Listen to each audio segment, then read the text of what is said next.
study.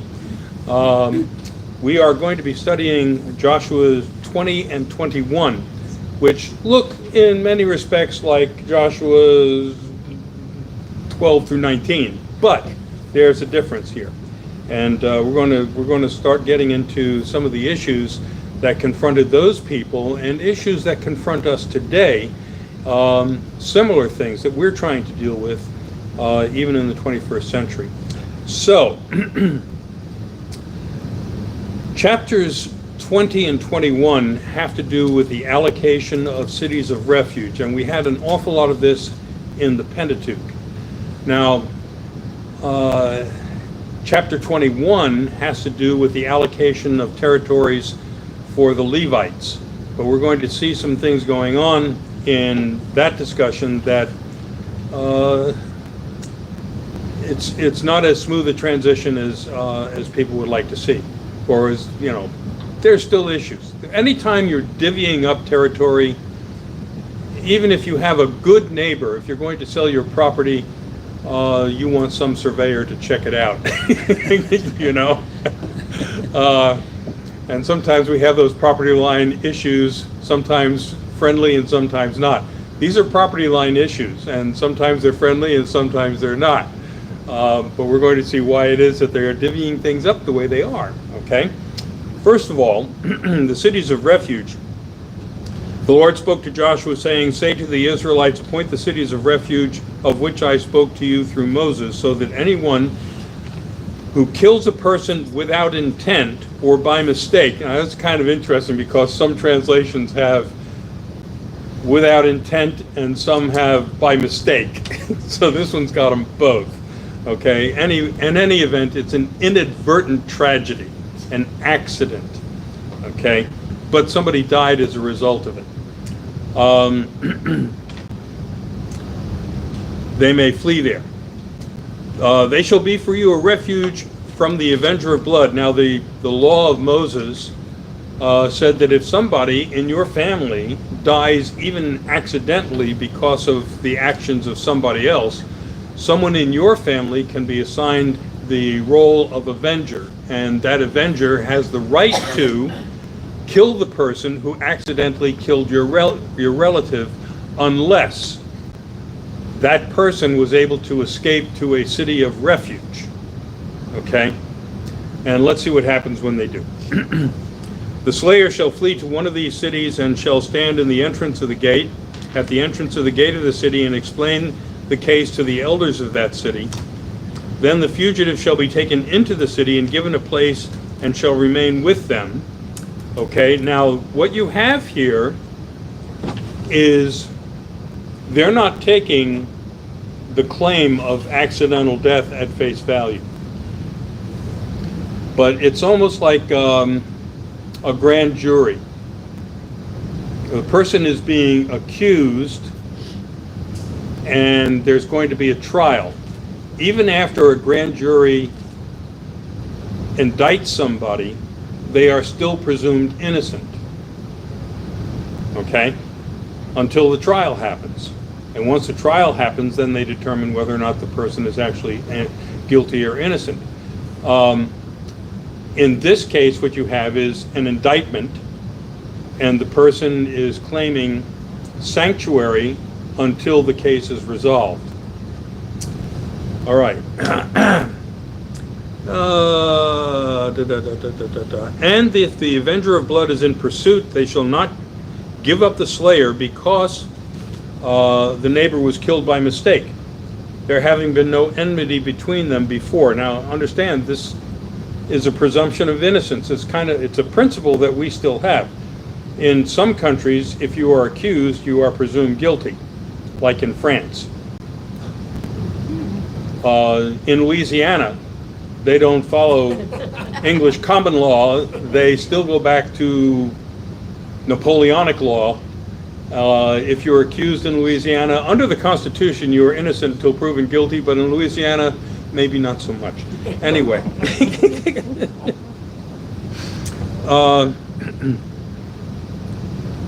The slayer, and this is the thing that is the crux of the matter.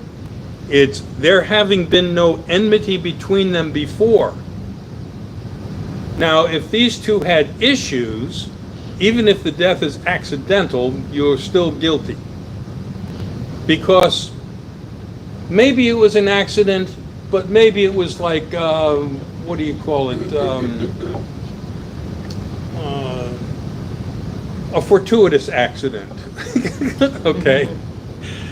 The slayer shall remain in the before the congregation until the death of the one who is high priest at the time. Then the slayer may return home to the town in which the deed was done. Now, what the relationship is between the death of the high priest and the resolution of the case. So even if the person is found innocent, they have to stay in the city of refuge until the high priest dies. Now, if I was the high priest, I'd have some kind of a security detail. I'm just saying. You know, I'd want Secret Service if I was a high priest. All right. So even if you're innocent, you still have to remain in the city of refuge. Now, they say they have to give you a place in the city of refuge, but they don't say you have to support the person. So the person goes to the city of refuge, they got to find a job. Or they can live on the street. Or they can live on the street. They can beg, you know. But there were rules about beggars back then. You couldn't just be a beggar. You had to have a reason to be a beggar. You had to have a disability of some sort. So, you know, people were not encouraged to beg if they could work. So in the city of refuge, you had to find a job. Now, let's say that I'm a resident of the city of refuge, okay? What kind of people are flocking to my city?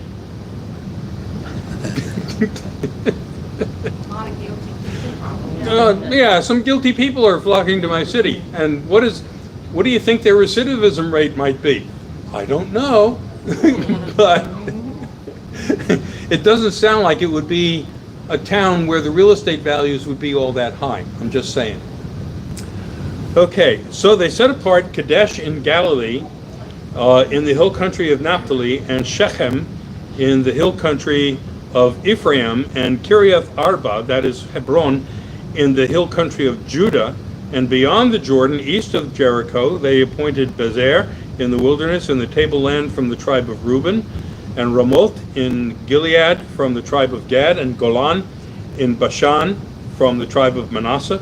These were the cities designated for all the Israelites and for the aliens residing among them, that anyone who killed a person without intent could flee there so as not to die by the hand of the avenger of blood until there was a trial before the congregation. All right. Now. So was there any penalty for the person that, let's say the person that's leaving, that killed somebody accidentally? Yeah. And whomever that person what family they belong to. Yes. So if the family pursues this person and kills them, yeah. Is that person now going to the refuge? No. No, there's no liability for killing the person. They are designated as an assassin, a legal assassin. Okay, now. So there's no penalty for the person that. The avenger of blood, no. Okay. No. Except that the family of the person who was killed by the avenger might not like that so much. And they might take it upon themselves to do something to the avenger of blood. Okay? So what? All right. This brings up a good topic for us. Go ahead. So we've got these cities that are designated as refuge cities. Right. In reality, how many people really fled to these cities in these days? Well, probably not that many. I don't know that, but I feel like there might not be many. Probably not. Probably not. But these cities are only for death, correct? I mean, if you Yes. stole the guy's donkey. Yeah, that's something else. That's something else. Yeah, that's covered by Mosaic law. There are fines involved, or stuff like that. All right, what's really happening here? Okay, this is an effort by the central government to rein in the blood feuds that exist between families. okay? So that there is an alternative to family saying, well, you killed my relative, I'm going to kill one of your relatives. Eye for an eye kind of justice, all right? What you were looking at after the time of Joshua, what you were looking at is that these tribes were just on their own. There wasn't really much of a central government until the kings took over, especially David, okay? Now you're also looking at how is this text being used? And the text is primarily being used trying to rein everything in and centralize the government. That's part of his reform, okay? And what he's doing is reasserting royal authority into the process of justice, which did not exist during the time of Judges, but which was still going on to a large extent. So you have a central government that is trying to rein things in terms of intertribal violence. Okay, now, here in the United States, we have blood feuds going on. And the blood feuds are amongst gangs. They have their territories. When somebody crosses the territory, they think that they have legitimacy in killing somebody, or if somebody flirts with somebody else's girlfriend, or God knows what. It doesn't take much. But you have drive-by shootings and stuff. And back in the 80s, in Florida, the gang warfare that was taking place in South Florida, and I know the gang warfare that was taking place in the streets of New York. Back then, though, it was more mafia kind of stuff, and you had mafia territories. Now you have these street gangs that are, you know, just running wild. And I remember street gang warfare coming to Long Island. Like, for instance, you had Puerto Rican gangs, and you know, that whole West Side Story musical was about that kind of retribution. What a wonderful musical. But you know, it's like Romeo and Juliet. You know, that was a modern Romeo and Juliet, but the same principle is taking place. And the question is, who's reining this in?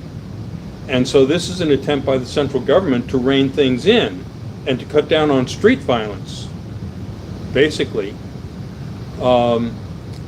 That the government was allowing for it. It looks like a terribly imperfect system.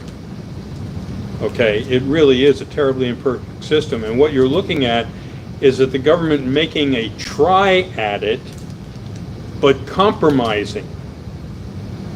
So there's a compromise. You can have an avenger of blood, and the person can whack the other person with impunity, unless the person goes to a city of refuge. And at that point, there is a presumption of innocence until there's a trial. Okay?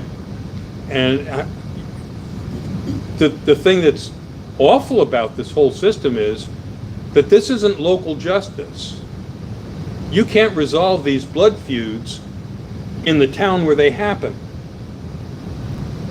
The jurisdiction is taken to another tribal area entirely. So, you know, it's like somebody commits a crime in California, and then you have a jury in New York that decides it. It just, you know, it's out of the territory. The jury that you're getting is not a jury that is familiar with the territory or the feuds or any local stuff that's going on. And so that's why we have jurisdictions where if a crime is committed in a jurisdiction, that's where the trial takes place. You know, unless there's some, you know, overarching issue with having it done locally, like it's too public in that area, and everybody's already got an opinion before it goes to trial. So this is an attempt to rein in that kind of street violence. It's not a good solution. Okay, so, this is me again, y'all missed Julie, didn't you? Go ahead, go for it. So really and truly, is this not preventive measures? Yes. I mean, this really isn't happening yet, but God's foreseeing that something's going to happen. Yes. And He's trying to put laws in place that are going to help with this. Yes.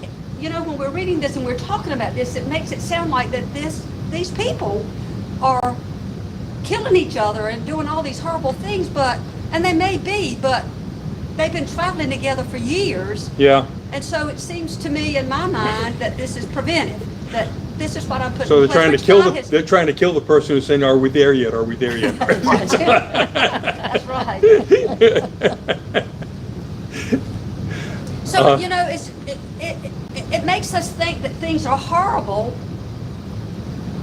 where they are, but maybe they're not. They're just, you know, it makes you think that people are getting killed and they're running these refugee cities, but this is put in place to help take care of it in the event that something like that happens. But it does happen. Well, I know, but And actually, you know, from our standpoint, it might have been a rare event. From the standpoint of that time frame, oh yeah. And listen, if you don't think there are still blood feuds between families, try and do disaster work in Western North Carolina. Okay, that's still going on. We just have reined it in quite a bit, but yeah, the legends of the Hatfields and McCoys, that ain't just legend. But there are huge family divisions that take place in some corners even of our own country. Those are family feuds, but most of the violence that we see taking place today are gang feuds. And we're trying to rein it in. In some places, they're trying to rein it in. And in some places, they're just letting it happen. And in some jurisdictions, it seems like they're almost encouraging it. At least the king is trying not to encourage it. And that's why David is picking up on this. And Josiah is re-emphasizing it. Josiah is using the book of Joshua extensively, like the book of Deuteronomy. Now, it was kind of interesting because when the Bible was translated into Greek in the 70, the Septuagint, a lot of this stuff was left out. The names of the cities and things. We're getting into where the Levites are, but there's a lot of stuff in chapter 21 that never made it into the Greek Old Testament. And we've had to recover some of that and put it back in. But a lot of the interpretations, especially in chapter 21, it's really hard to tell just on the surface when these designations came to be. But you see an awful lot of influence from the people who came back from Persian occupation. During the time of the Persian occupation or jurisdiction of this territory in which Israel is reestablishing itself, you have delineations of cities for Levites, and some of this was kind of fantasy because it never actually took place. So we're going to see some editorial issues going on here, but generally I'm going to go through chapter 21 very quickly because you don't need to know, about where these cities were. From the standpoint of our discussion, it's not that big a deal. Okay, cities allotted to the Levites. Then the heads of the families of the Levites came to the priest Eleazar and to Joshua son of Nun. Now understand, Eleazar was offspring from Aaron, so he's in the Aaronic line. Okay, so when Joshua ostensibly is making these designations, he's being heavily influenced by someone who is of the Aaronic line. Understand also that the Levites are not just from one line. Okay, so there are Levites who come from the Aaronic line, but there are other Levites that come from other family tree things, okay? But Eleazar is Aaronic, okay? The heads of the families of the Levites came to the priest Eleazar, to Joshua son of Nun, and to the heads of the families of the tribes of Israel. They said to them, in Shiloh, in the land of Canaan, the Lord commanded through Moses that we be given towns to live in along with their pasture lands for our livestock. So by command of the Lord, the Israelites gave the Levites the following towns and pasture lands over their inheritance. A lot came out for the families of the Kohathites. These were Descendants of Aaron the priest received by lot 13 towns from the tribe of Judah, Simeon, and Benjamin. What's going on here? What's going on is that the Aaronic Levites are conglomerated around the southern tribes of Judah and Benjamin, where the seat of power is. So they're around in the vicinity of Jerusalem and southern Israel. So this is where the central government is. And so the Aaronic Levites are going to have much more influence than other Levites who are scattered into the vast territories beyond. Okay. The lot came from the families of the Kohathites, so those Levites were the descendants of Aaron. Judah and Benjamin. The rest of the Kohathites received lots by lot 10 towns from the families of the tribe of Ephraim, the tribe of Dan, from the half tribe of Manasseh. The Gershonites received by lot 13 towns. The Gershonites are a different branch of Levite. They got from the families of Issachar, the tribe of Asher, Naphtali, half tribe of Manasseh, and Bashan. The Merarites, these are another branch of Levites. According to their families, 12 towns from the tribes of Reuben, tribe of Gad, tribe of Zebulun. These towns and their pasture lands the Israelites gave by lot to the Levites as the Lord commanded through Moses. Out of the tribe of Judah and the tribe of Simeon, they gave the following towns. I'll go, I'm not going to go through all of that. Basically, what they are given are towns. Okay? Now, there's an overlap. Remember, Gideon got a city and the surrounding towns. He got a territory. Okay? Some of the Levites were cohabiting with the Gideons, the descendants of Gideon.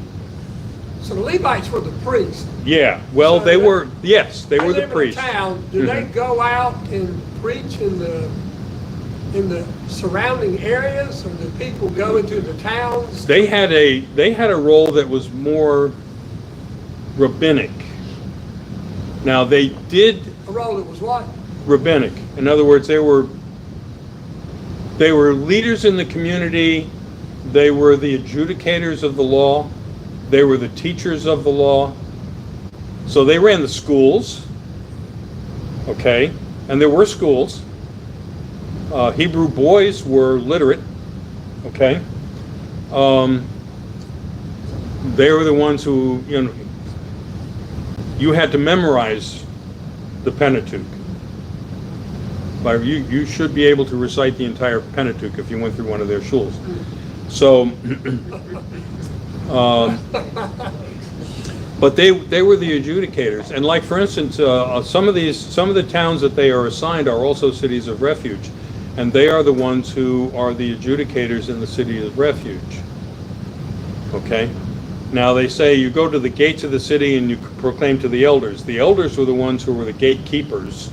Okay, but when the actual trial took place, it was more the Levites deciding what was the law. Even if the elders were the ones who were deciding the guilt or innocence of a person, the Levites were like the clerks of court that could tell you what was legal, what was acceptable for evidence, and what wasn't, and that sort of thing. They were like the super attorneys, clerks of court. Okay, but they controlled it.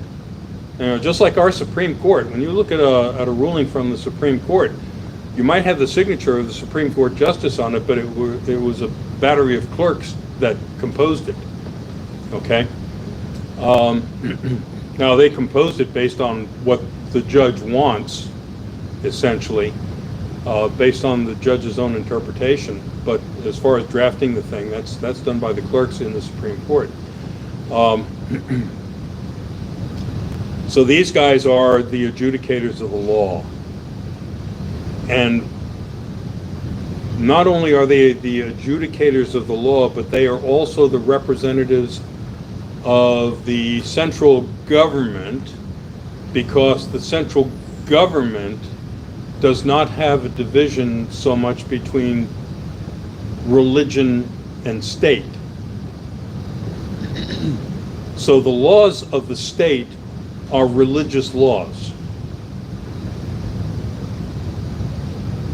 So who interprets the religious laws? Well, the priesthood and the Levites, they interpret the law that the king has to abide by. So Sounds there like is, a pretty good system to me. to an extent, Full point. to an extent, okay? Now here's the problem. The problem is that if you became a priest or a Levite, you didn't become a priest or a Levite because you were a super scholar. You became a priest or a Levite because your daddy was a priest or a Levite. You didn't become a king because you were a brilliant administrator. You became a king because your daddy was the king. Okay? So what we have is a hereditary system that diminishes generation by generation in terms of their expertise or their propensity to interpret things from a personal standpoint, not from a legal standpoint. And so the problem is that the whole thing falls apart when it comes to heredity. So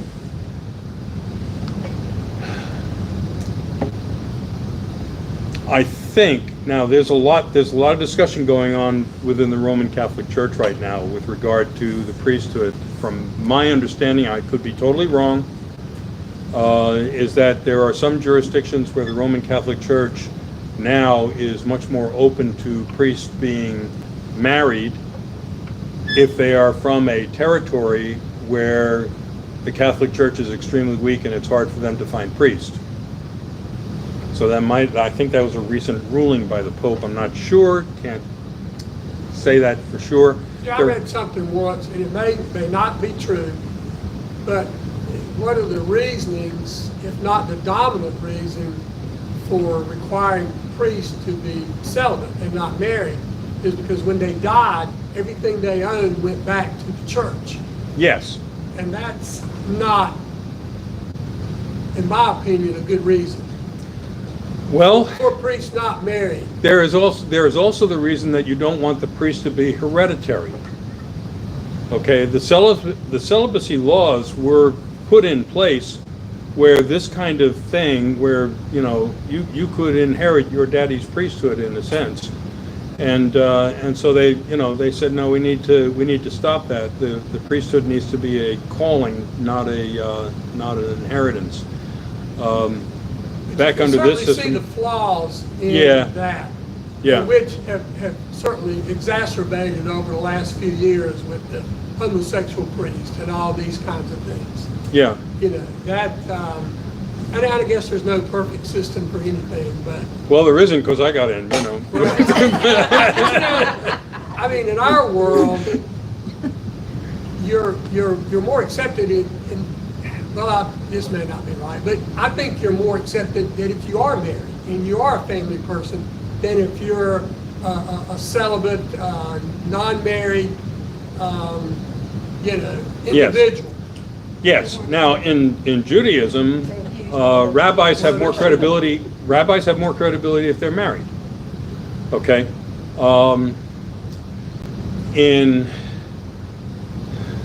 We did not want a hereditary system for the selection of clergy.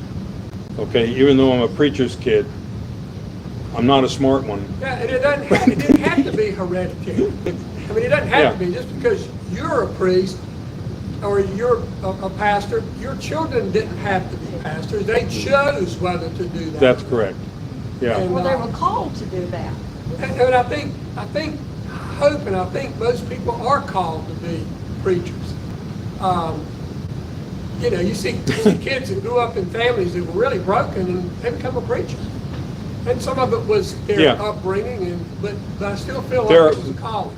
There was a district superintendent. Some of you remember him, Sid Huggins. Yeah. He commissioned a book, and I was the editor for the book. But the book was a collection of calls to ministry from preachers on the district. And it was published. And believe me, God has a lot of different ways of calling people into the ministry. Okay? And God has a way of calling some people into the ministry that I'm wondering, okay, you know? You know, God has a way of calling people anyway. Yes. I mean, look at Paul. Yes. I mean, you know. Well, even these fishermen guys, you know, and a tax collector for crying out loud. They would be some of the last people you would think God would want to carry their message and their word. I think that's how I got in. The bar was really pretty low. See, I didn't make the bar. So. Yeah, the bar was pretty low for that. But yeah, but this whole system here is a way for the central government to keep tabs on what's going on amongst the tribes and to make sure that the system that they have set up has some consistency across tribal lines. Okay? It didn't work. It didn't work. The further down the lineage you got, the more corrupt the priesthood became. And by the time of Jesus, the high priesthood was for sale. It was a political position. It was a political appointment.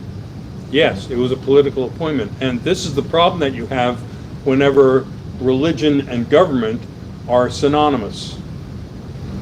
That everything that happens in the church is political, and everything that happens in the government could be religious. And that could be bad. That could be bad. I'm glad that our founding fathers figured out there needs to be a division between church and state. You cannot have a state religion. Now, that doesn't mean that you can't crosstalk or support one another.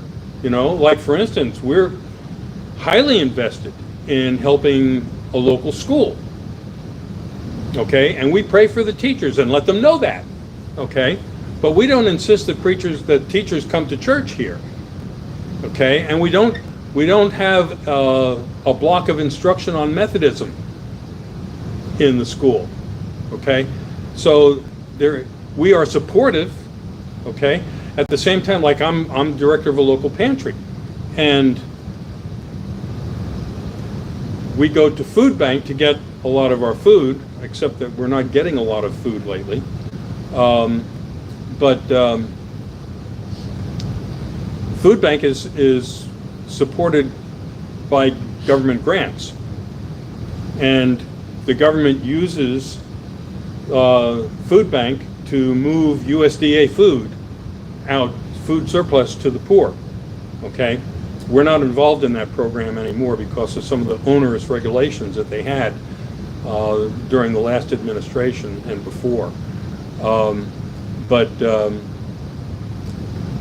You know, there can be a point of cooperation between the two without there being an actual, I can tell you what to do as the government, and the government can't actually tell us what to do as a religion. Okay, it is a fine line in many respects, but it is one that we do respect.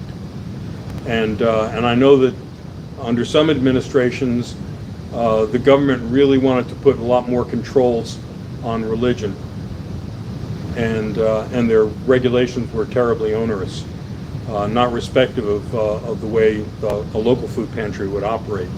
So hopefully we can get back to a more symbiotic relationship with the government. I'd love to be able to pass USDA food onto the population. It's really good, but the restrictions that come with it are just horrible for our pantry. We can't support it.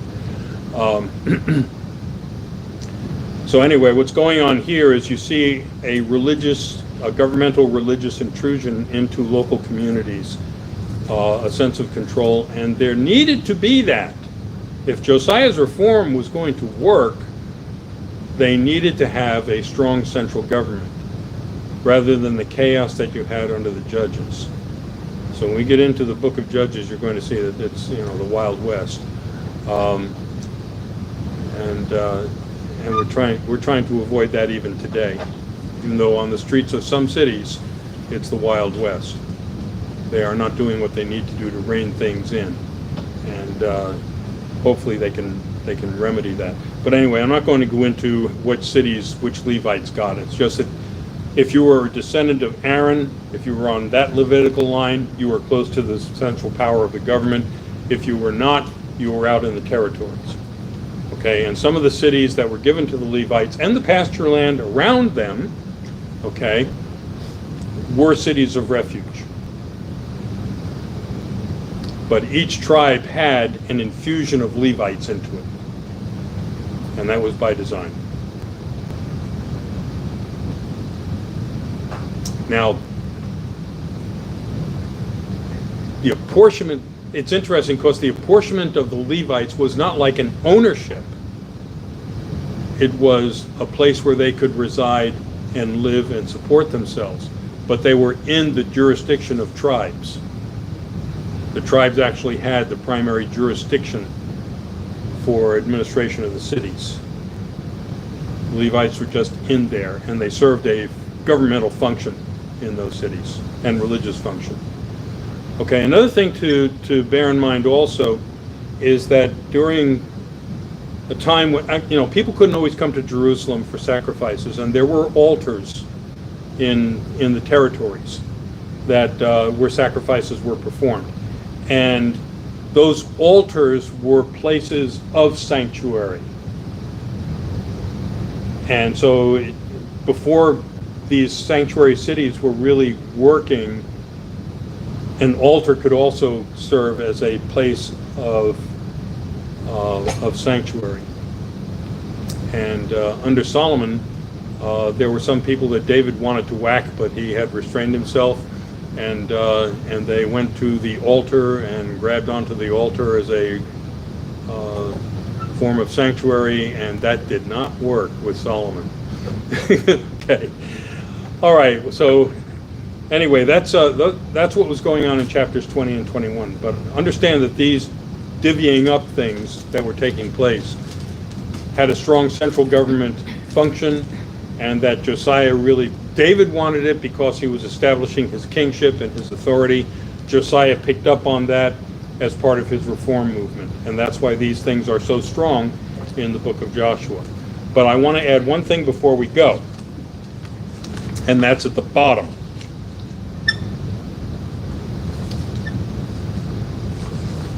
And I hope I got the bottom someplace. Here we go. This is a platitude that is a fantasy, okay? It's in verse 43. Thus the Lord gave to Israel all the land that he swore to their ancestors that he would give them, and having taken possession of it, they settled there, and the Lord gave them rest on every side, just as he had sworn to their ancestors. Not one of all their enemies had withstood them, for the Lord had given all their enemies into their hands. Not one of all the good promises that the Lord had made to the house of Israel had failed. All came to pass. Guess what? No. Okay, absolutely not.